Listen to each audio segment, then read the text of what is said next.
Hello everyone, I am Som Prakash and welcome back to JTC India YouTube channel. आज again इस video में हम लोग कुछ और स्टूडेंट्स के रिव्यू आपको यहाँ पे दिखा रहे हैं। Review in the sense video review कि अलग अलग अगेन प्रोफाइल, अलग अलग टाइप के लोग, नए जनरेशन के लोग, नए तरीके की चीज़ें, एंड इसमें भी हम लोग पूरा जानेंगे कि कैसे क्या हुआ है इनके साथ, क्या क्या ये लोग किए हैं, कैसे चल रहा था, क्या पढ़ रहे थे, नहीं पढ़ रहे थे, क्या डिफिकल्टीज थी इनके इंडिविजुअल लाइफ में। तो ये सारी चीजों का सिर्फ एक और मतलब है कि आप इन चीजों से देख के कुछ ना कुछ सीखें, समझें और जानें और अपने लाइफ में क्विक डिसीजंस लें जहां पे आपको होप दिखे कि हाँ यहां पे मेरा कुछ भी हो सकता है। Right guys, so thank you all everyone आने के लिए और आपको टाइम यहाँ पे। तो सबसे पहली चीज, सबका प्लेसमेंट डन है? यस बढ़िया है। Yes sir. ऑलमोस्ट पैकेज बता सकते हो कितना कितना है package? 10 lakh. Yes sir. 10 LP है तुम्हारा? 11 सर। 11 LP तुम्हारा? 13। कितने ऑफर लेटर हैं हाथ में? 6 ऑफर लेटर हैं। सबसे हाईएस्ट वाला कितना है अभी? 13.5। कस के बोल रहा है? 13.5। ठीक है। और ऑलमोस्ट सेट ऑफ कितने ऑफर लेटर्स हैं फिर से एक बार बता दो। ऑफर लेटर्स मेरे पास 6 to 7 ऑफर लेटर्स हैं हाँ and the highest one is 13.5 और लोवेस्ट भी मेरा 11 ही है। ओके, लोवेस्ट से लोवेस्ट, हाईएस्ट और लोवेस्ट में कोई बहुत ज्यादा डिफरेंस नहीं है। हाँ। ठीक है। और तुम्हारा? सर 5 to 6 ऑफर लेटर हैं। हाँ। और लोवेस्ट भी मेरा 9 ही है। हाँ। और हाईएस्ट 11 है और अभी 1-2 और आने हैं ऑफर लेटर में। तो लोवेस्ट 9 है तुम्हारा अभी? लोवेस्ट 9 ही है और हाईएस्ट? हाईएस्ट 11 है, 11.5 तक है। 11.5। अभी आते हैं, सबके इंट्रोडक्शन पे आएंगे। तुम्हारा? सर मेरे आगे पास आगे आगे आगे देखना है उधर कैमरा से। मेरे पास सर 4-5 ऑफर लेटर हैं और उसमें से एक ऑफर लेटर 10 का है। हाँ। और लोवेस्ट जो है मेरा 8.5 का है। Yes sir. तो अभी और लग रहा है कि कुछ और ऑफर लेटर आ जाएं? Yes sir, couples of offer letter हैं जो आने वेटिंग में है, वाले हैं सर, वो अंडर डिस्कशन है। यस। राइट। तो बाप रे, इतना पैसा होता है तो आप सब लोगों को भी लग रहा है। अच्छा एक बात बताओ, इन जनरल तुम लोग जब पढ़ रहे थे, जब हम लोग पढ़ रहे थे, हम बोलते थे कि कम से कम इतना पैकेज तो तेरा लगेगा, राइट? Yes, sir. तो ऐसा महसूस होता था कि यार सर ऐसे ही बोल रहे हैं, या ऐसा लगता था आशीष की हो जाएगा? जनरली यही लगता था कि ये हवाबाजी है लेकिन फिर सीनियर बैच में भी हुआ और उनका भी ऑलमोस्ट यही लिमिट गया था। तो फिर ये लगा कि नहीं भैया लोग का हुआ है तो हम लोग का भी हो ही जाएगा। राइट। नहीं, उनका होने के बाद भी तो ट्रस्ट नहीं आ रहा होगा ना कि हो जाएगा कि नहीं, हवाबाजी ही लगता है। हाँ कि एक शॉर्ट कोर्स करके फिर इस लिमिट को कैसे टच किया जा सकता है। राइट। तो वो चीज़ जब लगी कि नहीं उनका है हम भी करेंगे तो हमारा भी उतना हुआ है। राइट।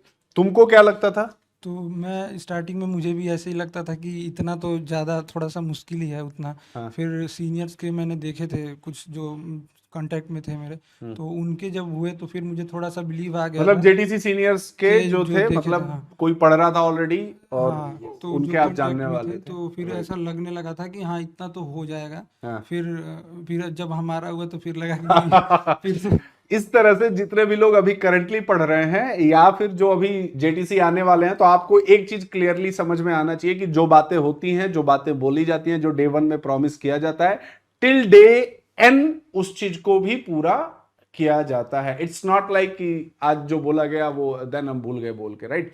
और तुम्हारा क्या रहा है? सर मुझे भी ऐसे लगता है कि जब मैं ऑनलाइन बैच में था, हाँ हाँ, तो जब सर आप बोलते थे कि 10 लाख का पैकेज लग जाएगा आप लोगों राइट का, राइट 12 लाख का लग जाएगा, राइट तो उतना यकीन नहीं होता था। राइट। तो जब हम ऑफलाइन आने लग गए थे, सामने, हाँ, तो जब हम ऑफलाइन आने लग गए, जब हम पे जो लोग यहाँ से पढ़ रहे हैं, प्लेसमेंट इनका हो गया यहाँ से, राइट। तो वो उनका जब उनका 8 लाख का 10 लाख का 12 लाख का जब उनका हो गया, हाँ हाँ, तब हमें जाकर थोड़ा बहुत यकीन होने लग गया कि हमारा भी हो सकता है, 10 लाख का लग सकता है, हमारा भी ऑफर लेटर। पढ़ सकते हैं। Yes yes. अच्छा एक चीज है, तो सबसे पहले एक शॉर्ट इंट्रो सब लोग तुम बता दो आशीष पहले। मैं ईयर 2017 का पास आउट हूँ जीएल बजाज कॉलेज से। और मेरी ब्रांच मैकेनिकल थी, नॉन आईटी ब्रांच थी, कोर थी। तो फिर उसके बाद मैंने फिर कॉलेज प्लेसमेंट्स हुई थी तो वो क्वाइट सेटिस्फैक्ट्री नहीं थी। As per the industry standards, GL Bajaj कहाँ, Greater Noida? Greater Noida. Okay. और फिर उसके बाद इवन दो लोग कहते थे कि हाँ ठीक है तुम कॉलेज अच्छा है, but the placement was not satisfactory, और अदर प्लेसेस पे भी जो मैं उसके अलावा जॉब्स जो मिल रही थी वो भी एज पर इंडस्ट्री स्टैंडर्ड्स नहीं थे। राइट। फिर मैंने फिर ये लगा कि फिर प्राइवेट जॉब्स जो हैं वो मेरे पास वो सही नहीं हैं, तो I switch to preparing for government jobs. And उसमें काफ़ी टाइम लगा कि वो because they are time taking, उनका जो साइकिल होता है वो काफ़ी लंबा होता है। और उसके बाद क्योंकि मल्टीपल लेवल्स होते हैं और उसमें गैप काफ़ी रहता है, तो उसमें जो टाइम लगा बट एक टाइम था कि नहीं, इस एक सर्टेन लिमिट तक ही उसकी प्रिपरेशन करनी है और फिर उसके बाद कुछ अल्टरनेटिव देखना है। तो अल्टरनेटिव में फिर रास्ते बंद से लगते थे कि हाँ अगर गैप इतना बड़ा है तो फिर कोई भी कैसे लगेगा, राइट। हाँ हाँ, और कोई भी पहला क्वेश्चन यही करेगा कि तुम इतना अभी तक गैप क्या है, कर रहे थे? अब तक क्या कर रहे थे। तो वो था कि बट ये फिर यहाँ पे आके लगा कि नहीं नहीं, अपने स्किल सेट को स्ट्रॉन्ग करके उस चीज़ आप को, आराम से जा उस सकते क्वेश्चन को, हाँ उस क्वेश्चन को हम बाहर कर सकते हैं। हैं। वो राइट, उस क्वेश्चन पे हमें जज नहीं किया जाएगा, बट कि हमें हमारे स्किल पे जज किया जाएगा। बिल्कुल। तो that was the thing. And then उसके बाद तुम उसके बाद मैंने जीटीसी में जेटी। क्लास स्टार्ट की, सर का एक वीडियो देखा और उससे फिर मेरे को मोटिवेशन मिली कि नहीं उसके बिना भी हो सकता है, gap year is not the thing that will hinder our progress. और फिर उसके बाद मैंने यहाँ पे अपनी क्लासेस स्टार्ट की। शुरू में ऑनलाइन आता था, ज़्यादातर टाइम ऑनलाइन ही किया था, तो भी एक था स्टार्टिंग में थोड़ी हेजिटेशन हमेशा रहती है, बट सर का वे ऑफ टीचिंग ऐसा है कि कोर्सेज साथ में चलते रहते हैं, तो इन बिटवीन थोड़ा शॉर्ट स्पैन में वो ये अपने कॉन्फिडेंस हमारा बूस्ट करते रहते हैं, और जो बैचेस एंड हो रहे हैं उनकी प्लेसमेंट से भी हमें दिखाते हैं कि उनका हो रहा है। तो फिर हमें लगता था कि नहीं हम भी कर सकते हैं। और उसके बाद जब हम जब लास्ट के कुछ महीने थे और मैं यहाँ पे आ गया, ऑफलाइन आने लगा और बाकी लोगों से इंटरेक्शन हुआ, तो उससे भी काफ़ी कॉन्फिडेंस बूस्टअप हुआ। और फिर by the at the end, even though हम स्टार्ट नहीं किया था अभी जाना इंटरव्यूज़ के लिए, बट एक कॉन्फिडेंस आ चुका था कि नहीं हो जाएगा। और फिर एट द एंड जब बैठ रहा हूँ लास्ट में एट द एंड, तो मल्टीपल ऑफर्स भी मिल रहे हैं और उसमें कोई इशू ऐसा हुआ नहीं, स्टार्टिंग से ही मिलना शुरू हो गया और विद इन 2 वीक्स इतने सारे ऑफर्स आ गए। राइट। ओके, थैंक यू आशीष। तुम बता दो जल्दी से, शॉर्ट में बताओ। So, my name is Vishal Kumar Singh and I completed my B.Tech from Krishna institute of technology Ghaziabad. और मेरा भी यही था कि मैंने सीजीएल की प्रिपरेशन की थी, पर वो कुछ प्रॉब्लम थी, उसकी वजह से फाइनल मेरिट तक कुछ नहीं हो पाता था। फिर मैंने सर की एक वीडियो देखी थी जिसमें ऐसा प्रॉब्लम मेन यही थी कि गैप के बाद कैसे आए, कैसे स्टार्ट करें, रीस्टार्ट करें करियर। बल्कि मेरी ब्रांच भी कंप्यूटर साइंस ही थी, पर प्रॉब्लम यही थी कि गैप हो गया था। फिर मैंने सर की वीडियो देखी, उसके बाद से ज्वाइन किया। और उसके बाद से बीच बीच में जैसे कि कभी कभी ऐसा लगता भी था तो सर बीच बीच में मोटिवेट करते थे, क्लासेस के अलावा भी काफ़ी टाइम तक। कभी डीमोटिवेटिंग ऐसा लगने लगता था तो बीच बीच में मोटिवेट करते थे सर, और जिसकी वजह से मोटिवेशन बना रहा। फिर सर पुराने जो प्रीवियस बैच के जो सीनियर्स थे उनसे भी हमारा इंटरेक्शन होता था, तो ऐसे डीमोटिवेटिंग लगता नहीं था कभी, और मोटिवेशन में ही चला है पूरा कोर्स। और फाइनली जब मैंने भी जैसे 2-3 वीक के अंदर ही मल्टीपल ऑफर लेटर थे मेरे पास। सो ऐसा लगने लगा कि नहीं अभी कोई इतनी प्रॉब्लम प्रॉब्लम है नहीं है। है। तुम्हारे में जल्दी से बता दो, ऐसे बताओ। सर मैं 2018 का हूँ, पास आउट, और मैंने भी मैकेनिकल इंजीनियरिंग कर रखा है। पास आउट होने के बाद मैंने अब अपने फील्ड में ही सोचा कि जॉब लूँगा मैं। लेकिन उस फील्ड में मैंने कुछ मंथ जॉब करने के बाद मुझे ये पता लगा कि ये फील्ड मेरे लिए सही नहीं है, क्योंकि उसमें जो काम मुझसे हो पाता था वो काम मेरे लायक तो नहीं था वो काम, क्योंकि वो लगता ही नहीं था कि मैं कोई काइंड ऑफ लेबर जॉब था। Yes yes right. राइट। तो फिर उसके बाद से फिर मैंने सोचा कि अभी मेरी एज है तो मैं गवर्नमेंट जॉब के लिए थोड़ा सा करके देखता हूँ मैं। तो फिर गवर्नमेंट जॉब के लिए मैं करने लग गया तैयारी। तो फिर गवर्नमेंट जॉब में भी ये था कि उसमें बहुत टाइम लगता है, कभी कभी नोटिफिकेशन आता है, कभी कभी नोटिफिकेशन आने के बावजूद भी उस पर कोई एक्शन नहीं होता उस पर। तो ये बहुत टाइम टेकन था बहुत ही। तो मुझे कहीं से यहाँ का पता लगा मुझे यूट्यूब से, तो मैं यहाँ पे आया, सर से मैंने बात की, और मुझे इस पेमेंट की भी थोड़ी बहुत इशू थी मेरे को। तो इतना सब इशू होने के बावजूद भी मेरा प्लेसमेंट हो गया आखिरकार। तो सबसे बड़ा प्रॉब्लम, मैं जैसे बता रहा हूँ, इसको थोड़ा बोलने में प्रॉब्लम है। तो सबसे बड़ा प्रॉब्लम जो तुम्हारा था कि सर टेक्नोलॉजी ठीक है, मैं सब सीख लिया, सब कुछ पढ़ लिया, बहुत अच्छा हूं पढ़ने में, या एवरीथिंग इज फाइन, बट क्या इतना जो बोलने में प्रॉब्लम है, जो स्टेमरिंग का प्रॉब्लम है, इसकी वजह से हमारी जॉब लगेगी? यस दैट इज व्हाट, यही चीज मैं तुमको बार बार बोल रहा था कि स्टेम, देखो किसी का कोई डिसेबिलिटी है किसी भी तरह का, उसकी वजह से आपका जॉब इफेक्ट नहीं होगा अनलेस कि कुछ बहुत ज्यादा सीरियस वो नहीं है। तुम्हारा दिमाग काम कर रहा है सही से, आंख काम कर रहा है, हाथ काम कर रहा है, बोलने में प्रॉब्लम है, तो कंपनीज बहुत स्मार्ट है, उनको ये चीज समझ में आती है कि नहीं कोई दिक्कत नहीं है, और ये लड़के ने आईटी जॉब करना है, ना कि कोई फील्ड का जॉब करना है जिसकी में इसको ये प्रॉब्लम है। क्लियर है? अच्छा, एक चीज ऐसे बताओ कि सबसे इंपॉर्टेंट जब आप मैं सबसे ये क्वेश्चन पूछता भी हूं, ट्रांजिशन फेज जो होता है जब आप एक फील्ड को छोड़ते हो और दूसरे फील्ड को आने में, वो कैसे तुमने इजीली मैनेज किया?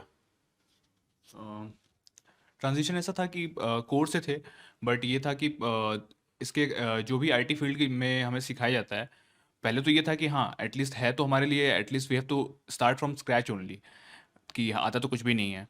बट ये था कि जो भी करिकुलम था, अगर वो इतनी सारी चीज़ें कवर कर रहा है और हर चीज़ पे प्रॉपर टाइम दिया जा रहा है, तो उसको with in that period cover किया जा सकता है। और कुछ भी ऐसा नहीं है कि हमें कुछ पहले से उसकी कोई प्री रिक्विजिट हो कि नहीं ये नहीं आएगा तो नहीं कर पाएंगे।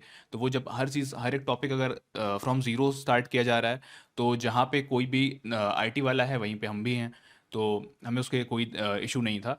और हर टॉपिक को ज़ीरो से स्टार्ट करने की वजह से, स्क्रैच से स्टार्ट करने की वजह से हम उसको कैप्चर कर पाए और एडवांस तक भी सीख पाए उस टॉपिक में।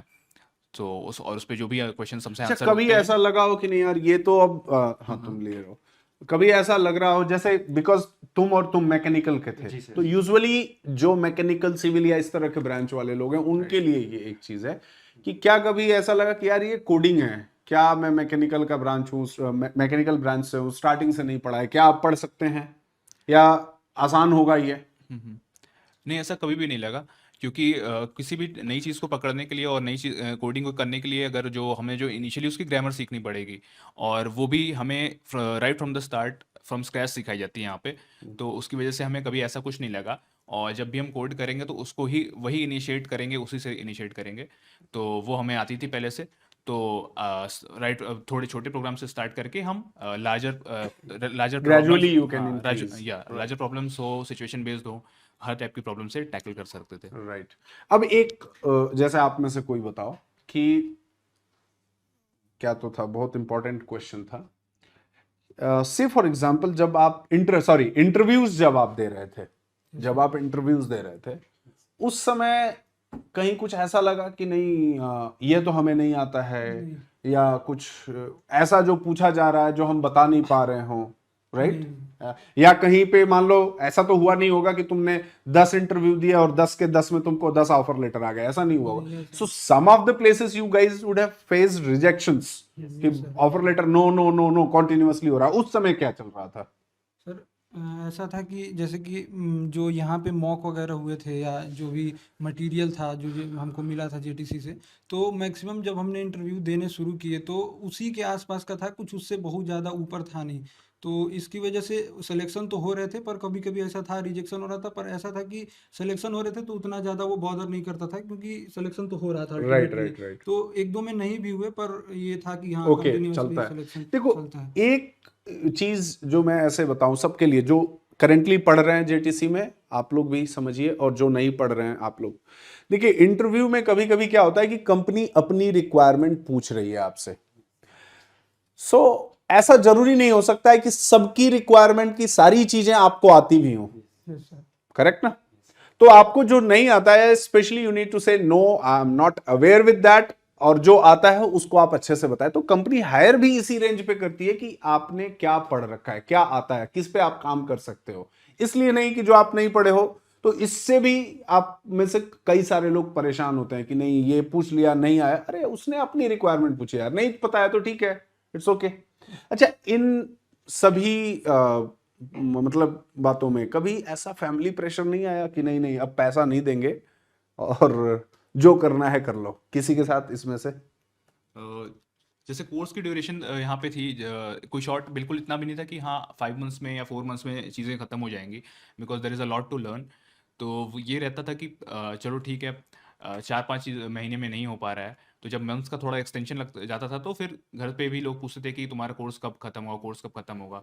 बट इवेंचुअली वो घर वालों को वहाँ पे समझना होता है, अगर वो नहीं भी समझ रहे हैं तो we should not take it as a pressure on on our head. ये है ना कि ये हो जाता है कि चलो ठीक है, अगर वहाँ नहीं हो रहा बट हमें तो पता है ना कि यहाँ से हमारा होना है, सीनियर्स का हुआ है, हमारा भी होगा।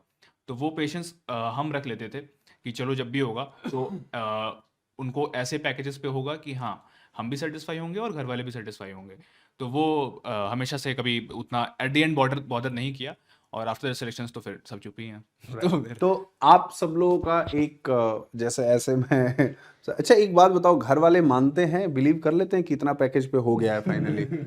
हाँ नहीं कर ये प्रॉब्लम है। अभी तो क्या? ये जैसे कि हमने प्रिपरेशन पहले भी की थी गवर्नमेंट एग्जाम की, तो वो तो सोचते हैं कि ये कुछ अलग ही है, पहले चेक कर लो ठीक से कि हुआ है कि नहीं उतने पे। तो हाँ, तो ये ऐसा कुछ रहता है कि अच्छा। क्योंकि ये too good to be true वाली बात हो जाती है कभी कभी कि इतना इतना पैकेज कैसे लग रहा है इनका। तो ये है तो मतलब कि घर वाले अभी बिलीव नहीं कर रहे हैं कि इतने पैकेज पे हो चुका है। तुम्हारे में क्या है सीन? मेरा भी सर यही है कि अगर घर वालों को अभी तक मैंने कोई अपडेट नहीं नहीं करा हुआ है अभी तक। तो मतलब इस वीडियो से पता चलेगा घर वालों को। कि उनको जब पता लगेगा तो वो शायद ही वो विश्वास कर पाए इस बात पर कि मेरा 10 लाख का पैकेज लगा है। Right right right. सैलरी आने से पहले ये वीडियो ही एविडेंस हो सकता है कि हाँ हुआ मतलब है। कि अगर सैलरी, मैं भी वही बोलता हूँ, आप में से बहुत सारे लोग फोन भी करते हैं, और सबसे बड़ी चीज क्या है कि आप वर्क फ्रॉम होम में हो, ज्यादातर के वर्क फ्रॉम होम में हो। अगर कोई बहुत बड़ी कंपनी आप ज्वाइन कर रहे हो, एमएनसी ज्वाइन कर रहे हो, तो होता क्या है कि लैपटॉप वगैरह आने में महीनों लग जाते हैं कभी कभी, या अब तब तक आपके पास कोई काम नहीं है, सिंपली आप अपना अटेंडेंस बना रहे हो, कुछ कर रहे हो, और कोई काम इनिशियली अगर बड़ी कंपनी में आप जा रहे हो तो कुछ रहता नहीं है। तो उस केस में पेरेंट्स का एक और टेंशन होता है, यार इसका सही में हुआ है या नहीं हुआ है। तो उसको आप वेरीफाई करने के लिए यू डोंट हैव टू, मतलब तुम लोगों को कुछ करने की जरूरत नहीं है। जिस दिन सैलरी आएगी उस दिन ही पता चलता है। उस दिन ही पता चलेगा। वो भी उसका वेट कर रहे होंगे लास्ट वर्किंग डेट कब है। तो अब पेरेंट्स को भी पता होता है कि अगर नेक्स्ट डे सैटरडे संडे है तो फ्राइडे को ही सैलरी आ जाएगी, लास्ट वर्किंग डे है। एक कॉमनली सबका अपना अपना एक सजेशन, ठीक है, कि आप लोग जो अभी लोग पढ़ रहे हैं या जो अभी पढ़ने वाले हैं, उनको आप सब लोग इंडिविजुअली क्या सजेशन देंगे? तो हम लोग आशीष से स्टार्ट करेंगे। आशीष बताओ सजेशन जो उनको पढ़ने के लिए या ज्वाइन करने के लिए या पढ़ने से पहले या पढ़ते समय क्या चीज दिमाग में रखना जरूरी है। एक थोड़ा पेशेंस होना चाहिए कोर्स को लेकर के, साथ ही साथ सिलेबस को लेकर के भी, कि उसकी चिंता हमें नहीं करनी है कि हाँ यही ये पढ़ लें या वो पढ़ लें। उसके लिए यहाँ पे है, जो मिल रहा है वही पढ़ना है, और उसमें उसको इन डेप्थ पढ़ना है। वो यहाँ पे है, काफ़ी कंटेंट है। अगर हम एक एक चीज़ को प्रॉपरली प्रैक्टिस करेंगे तो वो खुद ब खुद टाइम टेकिंग है, हम ये नहीं हम खाली नहीं बैठेंगे उससे। तो वो अगर हम पूरी तरीके से कवर अप कर रहे हैं तो एट द एंड पक्का कुछ ना कुछ सही अच्छा हो होगा। जाएगा। राइट। तो व्हाट मेरा अबाउट? ज्वाइन करने के लिए यही है कि मैं भी जब ज्वाइन करने वाला था तो डाउट मेरे अंदर भी था कि क्या पता नहीं होगा, क्या होगा नहीं होगा। पर ये सबसे बड़ी बात ये है कि डिसीजन लेना ज़रूरी है, क्योंकि अगर आप डिसीजन नहीं लेंगे आप उसी लूप में बने रहेंगे कि क्या करें क्या ना करें। एक बार डिसीजन लें, एक बार इसमें ज्वाइन करें, उसके बाद से फिर वैसे जैसे हमारा हो गया वैसे सबका हो जाता है। राइट। तुम हमारा हो गया तो सबका हो जाएगा। अबे तो तुम मतलब कि एकदम मान के चले थे क्या कि नहीं होगा? नहीं हाँ, सर सबसे पहली चीज़ ये है कि अपने आप में भरोसा रखें कि आप ये कर लोगे। और सबसे पहले ये चीज़ें हैं कि दिमाग में एक चीज़ रखें कि बिना पढ़े हुए कुछ भी नहीं होगा। तो कोई शॉर्टकट यूज़ ना करें बिल्कुल भी। जो सर यहाँ से कंटेंट देते हैं उसको बस आंख मूंद कर उसको बस पढ़ते जाओ। एट द लास्ट मोमेंट कहीं ना कहीं हो ही जाएगा जो, और अच्छा होगा। और अच्छा होगा। और लास्टली एक अब मेरे तरफ से सजेशन है, जो लोग पढ़ रहे हैं और जो लोग अभी नहीं पढ़े हैं। देखिए, जब आप एक जेटीसी ज्वाइन कर रहे हो या पढ़ रहे हो तो किसी एक आदमी पे तो भरोसा करो यार, जो आपका मेंटर है, जो आपको पढ़ा रहा है, उसके ऊपर भरोसा करो। क्योंकि क्या हो रहा है कि आप वो चीजें नहीं देख रहे हो जो वो देख पा रहा है। आपके वो चैलेंजेस आपके मेंटर को समझ में आ रहा है कि कहां पे क्या होने वाला है, कैसे क्या चीज होगी, लेकिन आप जो है एक छोटी छोटी चीजों को लेके ज्यादा उलझे हुए रहते हो। तो आप लोग ऐसा मत करिए। And thank you all. और मिठाई उठाई खिलाओगे तुम लोग? डेफिनेटली खिलाना, ठीक है। और तुम ये खिला दिया है, तुम दोनों नहीं खिलाया, ये तो खिला दिया सर। खिला दिया, राइट। तो एनीवेज चलो वो सब हम लोग बाद में देख लेंगे। जिसको खाना होगा मिठाई वो इन लोगों से डेट पूछ के मैं बता दूंगा, आप आ जाना JTC। And till then see you in the next video. और आप कमेंट में यार बताओ कि क्या और पूछा जाए इनसे जो आपको लगे। देखो ये समझो, ये वीडियोस जो हम लोग करते हैं कंप्लीटली अनस्क्रिप्टेड है। इससे पहले हम इनसे मिलते भी नहीं है रिकॉर्डिंग के टाइम, एक रैंडमली करते हैं सो दैट एट रैंडम कुछ भी आए। कभी कभी क्या होता है कि मैं कुछ पूछने वाला भूल जाता हूं, तो अभी आप देखे होंगे शायद वीडियो में कहीं थोड़ा बहुत इधर उधर। So it's okay and we try to keep it in as simple as unscripted format, कि जो जैसे आ रहा है वो आप बोलो, right. So thank you all, thank you very much. And like share and subscribe this channel. बोल दो भाई, तुम लोग भी बोल दो। Please like the video and subscribe to JTC India. Right, thank you तुम भी बोल दो। Thank you sir, thank you very much. अबे लाइक शेयर सब्सक्राइब बोलने के लिए बोल रहा हूँ। लाइक करें वीडियो को, शेयर करें और शेयर सब्सक्राइब करें तुम। लाइक करें, शेयर करें और सब्सक्राइब करें और मन ज्वाइन से करें बोलो। JTC इंडिया को। Thank you all, bye.